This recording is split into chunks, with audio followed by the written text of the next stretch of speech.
1000 लोगों से बात करने में और फोन उठा के हेलो बोलने में कितना समय लगता है। बच्चे नाचने लग जाते हैं मैं जाता हूं तो।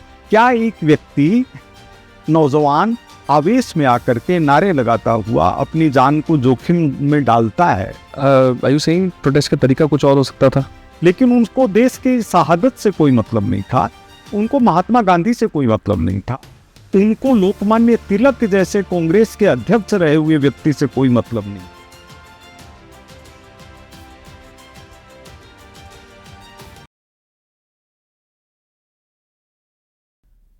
Welcome sir. First of all आपका इंट्रोडक्शन कैमरे को दे देता हूँ। विधानसभा चुनाव जो पिछले राजस्थान में हुए हैं, एक हवा बदली सिविल लाइन्स विधानसभा इलाके में। कांग्रेस के प्रताप सिंह खाचरियावास के सामने एक नाम आया, गोपाल शर्मा। सबने पूछा कौन है गोपाल शर्मा, फिर जर्नलिज्म का बैकग्राउंड आया, फिर मैंने और पता किया तो सामने आया is a very good orator. उनको और सुना तो समझ में आया is a very well read upcoming politician. And as we have seen in Vidhan Sabha sir also, very welcome to our podcast and for giving this chance to a very new channel. We are very thankful to you. ये सब आप जो देख रहे हैं सब नई team है बहुत। And there is also a father-son duo. This is son and his father. So it's a very unison kind of podcast that we are doing. So welcome sir. First of all, कैसे हैं पिछले 2 साल अभी तक? How it has been in your विधानसभा? 2 साल हो जाएंगे, अभी तो थोड़ा बाकी है 2 साल। मैं सिविल लाइन्स विधानसभा क्षेत्र के लिए ही सोचता हूँ इस समय, और सिविल लाइन्स विधानसभा क्षेत्र के लिए जो 4 मापदंड निर्धारित किए थे, आतंकवाद और गुंडागर्दी की समाप्ति, सांप्रदायिकता का खात्मा, विकास और साथ में व्यक्तिगत रोजगार, इसमें जो सबसे पहला विषय था आतंकवाद और गुंडागर्दी की समाप्ति, उसमें काफी सफलता मिली है। आज किसी के लिए भी ये संभव नहीं है कि किसी सज्जन व्यक्ति को, कोई सदचरित्र नागरिक को परेशान करने की बात सोच सके।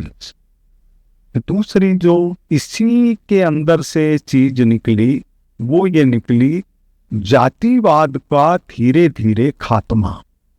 आज स्थिति ये है कि चाहे वहाँ के मेहरा हो, धानका हो, बैरवा हो, वाल्मीकि हो, कुम्हार हो, खाती हो, रैगर हो, सुनार हो, क्षत्रिय हो, वैश्य हो, ब्राह्मण हो, रावणा राजपूत हो, ये सब लोगों के अंदर एक नया भाव विकसित हुआ है कि हम अपनी आस्था के केंद्रों का सम्मान करते हुए भारत के नागरिक के रूप में प्रथम हैं और भारत माता के प्रति हमारा विश्वास है। तो ये 2 चीज तो सीधी सीधी ये हुई। तीसरी चीज ये हुई है कि किसी के साथ कोई तकलीफ आती है तो वो ये नहीं सोच सकता कि वो अकेला है, हम लोग निरंतर साथ खड़े हैं। आप रीचेबल हैं डायरेक्ट फ़ोन के? अगर कोई आपकी विधानसभा का कोई व्यक्ति आपसे टच बेस करना चाहे? मैं रोजाना, हमारे क्षेत्र में 4 मंडल हैं। अच्छा। 4 मंडलों में रोजाना जाता हूँ। अच्छा। रीचेबल का मतलब फोन अगर कोई मेरे से करे तो हम इस समय बात कर रहे हैं तो इस समय फोन के ऊपर बात नहीं हो सकती।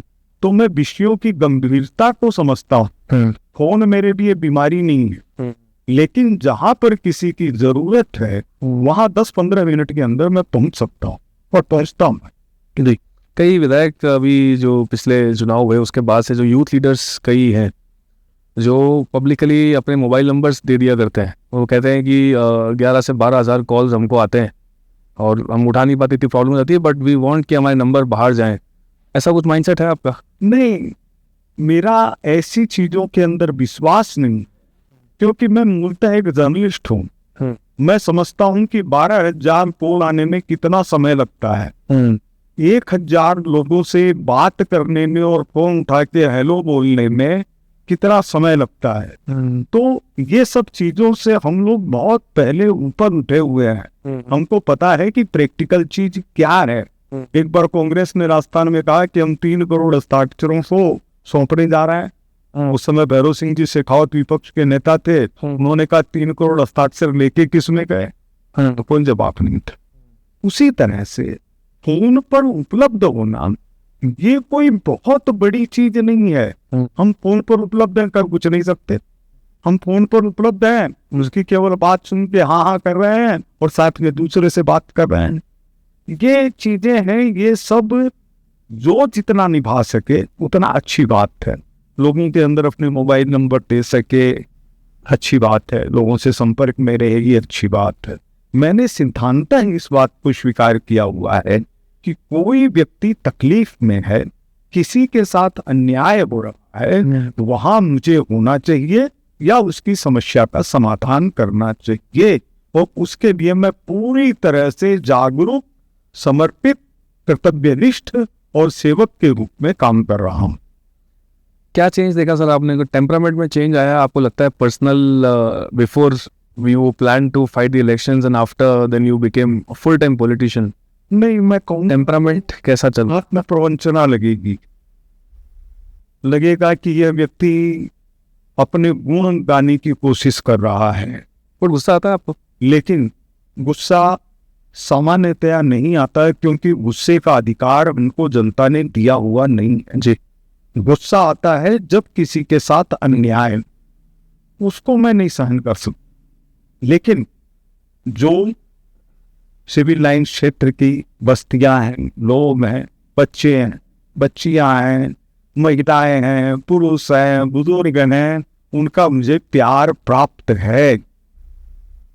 बच्चे नाचने लग जाते हैं, मैं जाता हूं तो, और क्या चाहिए? भगवान ने ये दिन दिखाए, यही बहुत उसकी कृपा है। राजेंद्र गुड़ा शामिल हुए, पहले चुनाव से पहले उन्होंने विधानसभा में एक बड़ा हंगामा किया था।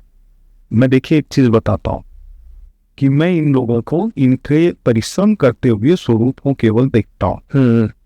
राजस्थान के लिए संघर्ष करने, राजस्थान के लिए सोचना, राजस्थान के लिए सकारात्मक परिवर्तन, ये इनके सब्जेक्ट में, ये किसी चीज की आवाज उठा सकते हैं ना, उसको निष्कर्ष तक पहुंचाना, और निष्कर्ष तक पहुंचाने के लिए खुद के चरित्र को उसके अनुरूप तैयार करना, इसके अंदर बहुत फर्क है। जैसे लगभग अभी भी मैं कुछ न कुछ करता ही रहता हूँ पत्रकारिता के क्षेत्र में। जैसे 4 दशक मेरे को पत्रकारिता में हो गए। अगर कोई मेरे ऊपर अंगुली उठाते हैं तो मेरे लिखने और बोलने का मतलब क्या है? इसी तरह से राजनीति के अंदर आने के बाद अगर कोई ये कह दे कि आपने ये गलत काम किया है, फिर हमारे राजनीति में आने का मतलब क्या है? ये जो मान सम्मान, भीड़, ये तो हम लोग तब देखा करते थे जब शुरुआत के अंदर ही मैं 0-0 में जाता था तो लोग देखने को उमड़ते थे कि ऐसे भी पत्रकार हैं। आर यू सेइंग प्रोटेस्ट का तरीका कुछ और हो सकता था? किस चीज का?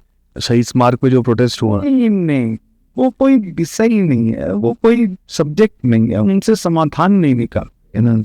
हम अपने को खुद से अलग करके अगर कुछ करते हैं, जैसे देश में जिन लोगों ने भी आजादी के लिए संघर्ष किया या उससे पहले संघर्ष किया, उस समय उन्होंने ये थोड़ी देखा कि मीडिया है कि नहीं है। उन्होंने ये थोड़ी देखा कि मेरे को किस रूप में जाना जाएगा। उन्होंने ये नहीं देखा कि मेरे साथ कितने लोग आ रहे हैं।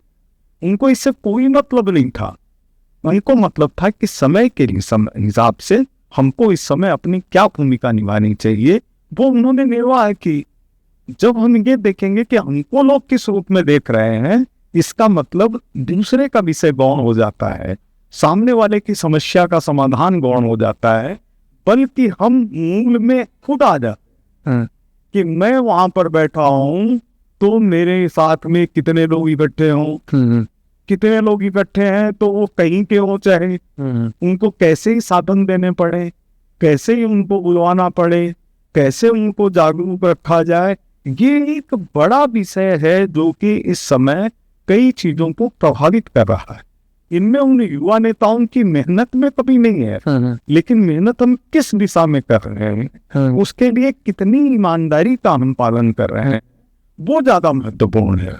क्या एक व्यक्ति नौजवान आवेश में आकर के नारे लगाता हुआ अपनी जान को जोखिम में डालता है, तो वो उस समय वर्तमान को देखता है। लेकिन क्या हम ऐसा सोचते हैं कि हम जो कर रहे हैं उसको देख करके लोग प्रेरणा प्राप्त कर रहे हैं, और अगर कोई भी घटना होती है तो पूरे राजस्थान को तकलीफ होगी कि मेरे साथ हुई। तो जब तक सकारात्मक भाव नहीं आते हैं तब तक हम राजनीति के अंदर एक व्यक्ति रह जाते हैं। समष्टि के ऊपर क्या प्रभाव पड़ रहा है ये हम नहीं कर। आई बिलीव अगर कोई जहाँ भी भीड़ होती है, एंड सोशल मीडिया पर आपको पता है किस तरह से आजकल सब फैलता है, जिस तरह से सोशल मीडिया की रीच बढ़ चुकी है, इम्पैक्ट कहीं ना कहीं तो लोगों को करता ही होगा। एंड उसके बाद में राजेंद्र गुड़ा ने वहाँ पे एक बात बोली नेपाल प्रोटेस्ट को लेके कि जेनजी का प्रोटेस्ट वहाँ भी देख लिया आपने। तो इस तरह की बातें क्या लगता है आपको कितना इम्पैक्ट डालती हैं? नेपाल में जो प्रोटेस्ट हुए अभी सोशल मीडिया के थ्रू, प्राइम मिनिस्टर चुन लिया उन्होंने नया, अभी कैसे देख रहे हैं ये? डू यू थिंक ये एक न्यू एज ऑफ रेवोल्यूशन है? देखिए, नेपाल का यह नितांत अंदरूनी मामला है, उसके ऊपर बिना टिप्पणी किए बिना कम से कम नेपाल में 100 बार गया हूं। नेपाल का जिला जिला मैंने देखा है, वहां के लोगों की भावनाएं समझता हूं। वहां के लोग जब से पॉलिटिकल चेंजेज आए हैं नेपाल के अंदर, तब से उनके मन में ऐसी भावना फैल रही है कि हमारी बहुत ठीक से बात की सुनवाई नहीं हो रही है। पहले राजशाही के कारण कुछ लोग समर्थक थे, कुछ लोग ये सोचते थे कि राजशाही की जगह अगर लोकतंत्र आता है तो हमारे लिए फायदेमंद होगा। राजतंत्र की जगह वो लोकतंत्र आया, वो भी लोगों को नहीं सुहा रहा है। तो ऐसे में उनकी की हुई कोई गतिविधि वो सही ही साबित होगी, इसकी कोई गारंटी नहीं है।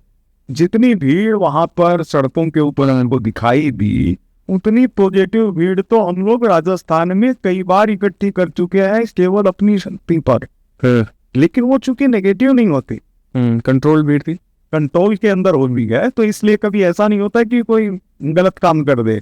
लेकिन कुछ लोगों के नियंत्रण में नहीं होती, क्योंकि वो लोग आए लेकर के इसीलिए आते हैं। तो फिर व्यापारी लोग अपनी दुकानें बंद कर देते हैं, घर से निकलने वाली महिलाएं उस समय नहीं निकलती, बच्चियां स्कूल से आ रही हो तो रुक जाती हैं कि पहले ये भीड़ निकल जाए। तो अगर हम उस भीड़ तंत्र को लोकतंत्र का पर्यायवाची मान लेंगे तो उनको असफलता हासिल लगी। गांधी जी कितने लोगों को लेकर दांडी गए? मामूली लोग थे जी। और अगर हमको ये नहीं पता हो कि दांडी यात्रा के अंदर राजस्थान का कौन कौन सा मिल था, बताइए सर। क्या बात करेंगे जी, हम क्या बात करेंगे? क्योंकि हमको विधानसभा में मैंने ऐसे ही एक बार मैंने कहा, आपको क्या पता है कि संविधान सभा के अंदर राजस्थान का कौन था? नहीं पता। तो हम जब नेता अपने को जानने के लिए तैयार नहीं है तो निश्चित रूप से हम जो कोई कार्रवाई करेंगे, कई चीज बहुत शांति से हो सकती है, उसके लिए हम बिना मतलब लोगों को जोखिम में डालते हैं, उसकी जरूरत नहीं। एक सच्चा आदमी, सीधा आदमी, बढ़िया आदमी खड़ा होकर के कह दे कि मैं ये चाहता हूँ, आप देखिएगा लोग मानेंगे उस बात। सर मैं क्रिकेट खेलता था पहले, कई जगहों पे मैं खेलने गया, वहाँ परफॉर्मेंस नहीं आई, तो मेरे कोच जो काफ़ी समय से मुझे ऑब्जर्व कर रहे थे, वो मुझे ये कहते थे कि बेसिक्स क्लियर करो, किसी भी प्लेटफॉर्म पे पहुंच जाओ, बने तो इंडिया खेल लो, तो बेसिक्स क्लियर करो। यू थिंक पॉलिटिक्स में भी ऐसा है?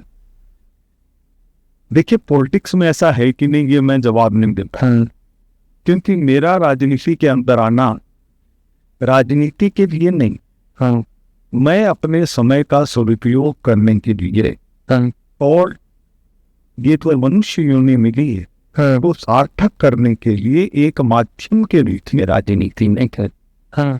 मैं जब चुनाव लड़ रहा था उस समय मैं भारतीय जनता पार्टी का सदस्य तक नहीं, विधानसभा क्षेत्र से मैंने टिकट मांगी हुई नहीं, लेकिन ये था कि पत्रकारिता के अंदर मैं जिस समाचार पत्र से जुड़ा हुआ, थैंक यू सो मच, उसकी सीमाएं हैं। तो मुझे ये लगा कि क्या राजनीति के अंदर जाकर के कुछ ज्यादा अच्छा कर सकते हैं, इस भाव के साथ राजनीति में आए। फिर बाद में संयोग से जब लोकसभा के चुनाव हुए, उस समय भी पूछा गया कि लोकसभा का चुनाव लड़ना चाहते हैं, मैंने कहा मैंने सोचा हुआ वो जिम्मेदारी मिल जाए, कोई दिक्कत नहीं मिलना। तो फिर बाद में ज्यादा योग्य प्रत्याशी रह गए इनके साथ। जी सर, आर्ट कंज्यूम करते हो आप? किसी भी तरह का art form, writing, music, movies? नहीं, पढ़ना तो मेरा शौक है, जिंदगी पढ़ना है। Reading is your first choice? पढ़ना मेरी जिंदगी है। मेरे पास में यहाँ पर भी आप देखेंगे तो बहुत अच्छी अच्छी किताबें मिलेंगी। मेरे को जो सरकारी फ्लैट विधायक के रूप में मिला, हाँ, वहाँ पर भी बहुत अच्छी किताबें हैं, और कुछ तो ऐसी हैं जो बहुत रेयर है। जैसे मोतीलाल जी नेहरू का कलेक्टेड वर्क्स भी यहाँ मिल गए। अच्छा।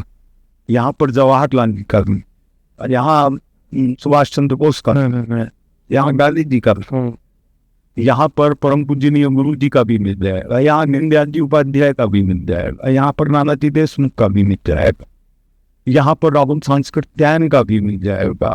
तो इस तरह से पढ़ना जिंदगी। जनसंघ के 1952 से पास किए हुए प्रस्ताव मेरे पास मिल जाएंगे।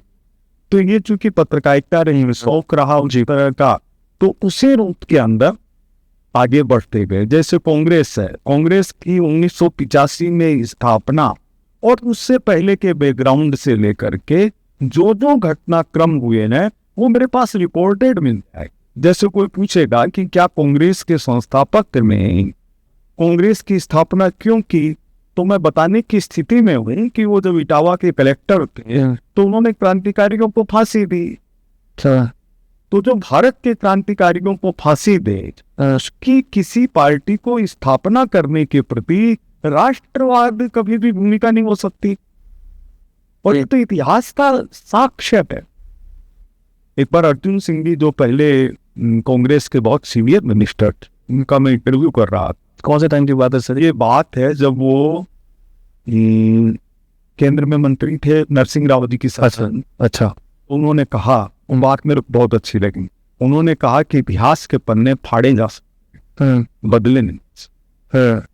तो इसी तरह से कि ये जो कांग्रेस की हिस्ट्री है, इसमें हमको यह जानना ही होगा कि इस देश को आजाद करवाने के लिए, स्वतंत्र करवाने के लिए जो लोग लगे हुए थे, जो आम जनता लगी हुई थी, उसमें एक ऐसा समूह सक्रिय हुआ जो पढ़ा लिखा था और जो कानूनी बातचीत करके और अपने ज्ञापन दे करके उस आजादी के आंदोलन से जुड़ा।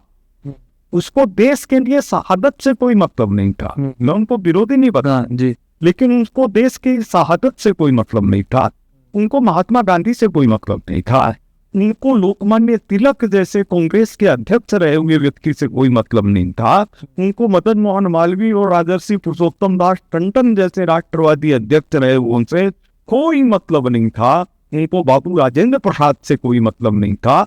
उनको मतलब था सत्ता को हम कैसे प्राप्त करें। जैसे एक घटना मैं तुरंत की बता रहा हूं कि हमारे प्रतिपक्ष के नेता टीकाराम जूली जी ने कहा कि हिंदू महासभा, जनसंघ और भारतीय जनता पार्टी ये एक दूसरे के पर्याय संगठन है, और पहले हिंदू महासभा बना, फिर जनसंघ बना, और फिर भारतीय जनता पार्टी बना।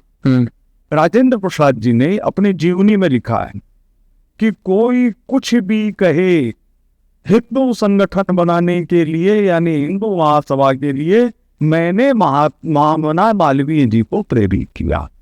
अच्छा। और वो इसलिए किया कि जब हम लोग दंगों की रिपोर्ट करने के लिए कांग्रेस के सदस्यों के नाम पे गए तो वहां हमने जो अत्याचार देखा, तब हमको लगा कि यहाँ का जो हिंदू तबका है, जो बहुसंख्यक वर्ग है, वो अगर एकजुट नहीं होगा तो मार खाता रहेगा। इसलिए मैंने प्रेरित किया। अब जब कांग्रेस को ये पता ही नहीं हो कि हिंदू महासभा का क्या मतलब है, जनसंघ का क्या मतलब है, कांग्रेस का क्या मतलब है, तब तक वो लोग एक केवल ढर्रे को निभाते चले आए। उनसे पूछेंगे तो कह देंगे कि ठीक है, राहुल गांधी जी हैं, इनके पिताजी राजीव गांधी जी थे, उनके पिताजी जवाहरलाल जी नेहरू थे, उनके पिताजी महात्मा गांधी। बस इतना है। अब वो महात्मा गांधी जी पिता हैं कि नहीं है? जवाहरलाल जी उनके हाँ, नाना है, हाँ, पिता नहीं है। तो ये सब चीजें हैं, जब तक हम डेप्थ के अंदर नहीं जाएंगे हाँ। तब तक हमको उसका समाधान नहीं। सीनियर कांग्रेस लीडर्स, आपको लगता है कि जैसे आपने बहुत किताबें पढ़ी हैं, मैं मेरे आसपास भी देख रहा हूँ सारे कैबिनेट्स बुक्स के कैबिनेट्स हैं। जित the more you read the more you get to know. Do you think Congress के जो सीनियर लीडर्स हैं थोड़ा ये रीडिंग कम है उनकी? नहीं, इसमें एक चीज है, एक बार जयराम रमेश के साथ में बैठा हुआ था हाँ, इंडिया इंटरनेशनल में। जी। तो हम लोग 3 लोग थे, कांग्रेस के राजस्थान के आर्थिक प्रकोष्ठ के अध्यक्ष रहे हुए रघुवीर सिंह शेखावत। अच्छा। तो हम तीनों की बातचीत होने लग गई। तो मैंने जयराम रमेश जी से कहा, मैंने कहा दिक्कत वहां आ रही हाँ, जहां पर कांग्रेस और आपका नेतृत्व यानी सोनिया गांधी हाँ, भारत को समझ नहीं पा रहे। हाँ, जैसे मैंने उनको कहा, मैंने कहा ये बताइए कि कश्मीर से जो विस्थापित हुए उनके दुख जानने में सोनिया जी का क्या नुकसान है। हाँ, उनके पास कोई जवाब नहीं था। उन्होंने कहा कि हम कह नहीं सकते। तो जब जयराम रमेश जी उस समय उतने बड़े नहीं थे, उतने बड़े हैं, ये जब तक इस बात को समझेंगी नहीं कांग्रेस कि हम लोगों की तकलीफ अगर नहीं बताए हाँ, तो कांग्रेस नेतृत्व कैसे जानेगा और कैसे उसके हिसाब से काम करेगा। जैसे श्री राहुल गांधी ने अपने एक भाषण में कहा कि हमको हिंदुत्व वालों को बाहर बताया। हाँ, उनको कोई तो बताए कि हिंदुत्व वाले का मतलब क्या है। आप जो पुष्कर के अंदर ब्रह्मा जी के मंदिर में खुद को दत्तात्रेय ब्राह्मण लिख करके आते हैं, हाँ, आप वहां पर दाएं बाएं जो यज्ञोपवित्र लगाते हैं, वही हिंदुत्व है, वो यहाँ की परंपरा है। तो जब तक ये सब नहीं तब तक उनको पता कैसे चलेगा। मैंने राजस्थान कांग्रेस के सबसे बड़े नेता को 10 साल पहले एक बात कही थी, वो मैं आपके सामने बहुत तुझ से दोहराना चाहता। कौन थे सर? नेता कौन थे? राजस्थान के सबसे बड़े नेता कांग्रेस। अच्छा, तो जोधपुर से आते हैं वो? एक ही बात है, कोई भी चिंता है जी। मैंने कहा था देखिए समस्या ये हाँ, कि राहुल गांधी जी का प्रशिक्षण नहीं, और प्रशिक्षण नहीं होने का कारण ये है कि उन्होंने हमेशा या तो 100 देखे हाँ, और या परिवार के ऊपर परेशानियां दी। हाँ, तो इसके कारण एक व्यक्ति का जो स्वाभाविक प्रशिक्षण होना चाहिए हाँ, वो नहीं हो पाया। उनको तो नाम बदल करके विदेश में पढ़ना पड़ रहा है, उनका नाम दूसरा, उनकी बहन का नाम दूसरा, तो वो तो एक असुरक्षा से घिरे हुए। नाम दूसरा है? हाँ, अच्छा, मतलब राजीव गांधी के नाम से इन्होंने वहां पढ़ाई नहीं की, अच्छा, प्रियंका गांधी के नाम पर पढ़ाई नहीं की। अच्छा। तो वह जो है वो जब तक हमारा प्रशिक्षण पूरा नहीं हो, अभी तक जो कांग्रेस जिस बात को समझती है वो ये समझती है, न्यूज वीक के एडिटर कह रहे हैं जकारिया। हाँ, उन्होंने जकारिया ने एक आइटम लिखा न्यूज वीक के अंदर कि श्री राहुल गांधी की डिग्रियां फर्जी हैं। मैं ये नहीं मानता, मैंने जो जकारिया ने लिखा उसको बता। हाँ, उसके लिए अभिषेक मनु सिंघवी ने केस करने की तैयारी की, हाँ, और अगले साल उन्हीं जकारिया को बुला करके पद्म भूषण दे दिया। देने वाली कांग्रेस सरकार, आरोप लगाने वाले जकारिया, और जकारिया का ही सम्मान। अब इसमें से क्या निकलता है? हाँ, वही चीज है कि जब तक हमारे बीच, जैसे जब सोनिया गांधी जी अमेरिका गई 2001 के अंदर, हाँ, उनसे अटल बिहारी वाजपेयी जी के बारे में सवाल पूछा गया। वो अमेरिका की प्रेस सोचती थी कि आलोचनात्मक जवाब होगा, लेकिन सोनिया जी ने कहा कि हमारे यहाँ बड़ों के खिलाफ नहीं बोला जाता। Which is a good statement. तो वह जो जवाब है वो भारतीय संस्कृति और भारतीय परंपरा को प्रतिष्ठापित था। पर अब क्या लगता है आपको कि इस जवाब की तारीफ उतनी हुई होगी जितना क्रिटिसिज्म होता है? नहीं, क्यों नहीं। हम लोगों ने आर्टिकल लिखे हैं उन सब। अच्छा, हम लोगों ने आर्टिकल लिखे हैं, यहाँ तक कि जब सोनिया जी को विदेश ले जाया गया इलाज के लिए और देश भर में ये सवाल उठा कि क्या बीमारी है, ये स्पष्ट होनी चाहिए, हम लोगों ने आर्टिकल लिखे हैं जी कि आपके परिवार के अंदर माँ के साथ अगर कोई बात हो तो मोहल्ला ये कहे कि आप तो लाउड स्पीकर के ऊपर ऐलान करिए, तो क्या हम इसको अच्छा मानेंगे? सही बात। तो इसी तरह से हाँ जहां पर गलती होती है हाँ उसका विरोध सहन करने की क्षमता, और जहां सही होता है उसको का समर्थन करना। जैसे श्रीमती सोनिया गांधी हाँ अमृतसर गई स्वर्ण मंदिर के अंदर, हाँ तो उन्होंने अपनी गलतियां स्वीकार की। अगर कांग्रेस इस चीज को स्वीकार कर ले हाँ कि सिखों के साथ लाखों सिख जो मारे गए श्रीमती इंदिरा जी की हत्या के बाद, उसमें कांग्रेसियों के ऊपर केस चले हैं, हाँ उनको सजाएं भी हुई है, हाँ उस वो गलती स्वीकार करते हैं, हाँ नेतृत्वकर्ता के नाते स्वीकार करते हैं। खुद तो वो थी नहीं, हाँ खुद सोनिया जी बदला लेने के अकल पड़ी हूँ ऐसा तो था नहीं। लेकिन जब राष्ट्रपति भवन में सुरक्षित नहीं है, हाँ ज्ञानी जैन सिंह जी के रिपोर्ट्स में बात आती है कि वो राष्ट्रपति रहते हुए उनकी गाड़ी पर हमला किया गया, हाँ और करने वाले कांग्रेस के लोग जो ये धारणा रखते हैं कि गांधी जी और जवाहरलाल जी एक, वो इस बात को नहीं जानते कि गांधी जी और जवाहरलाल जी में कई बार बातचीत बंद हो जाती थी।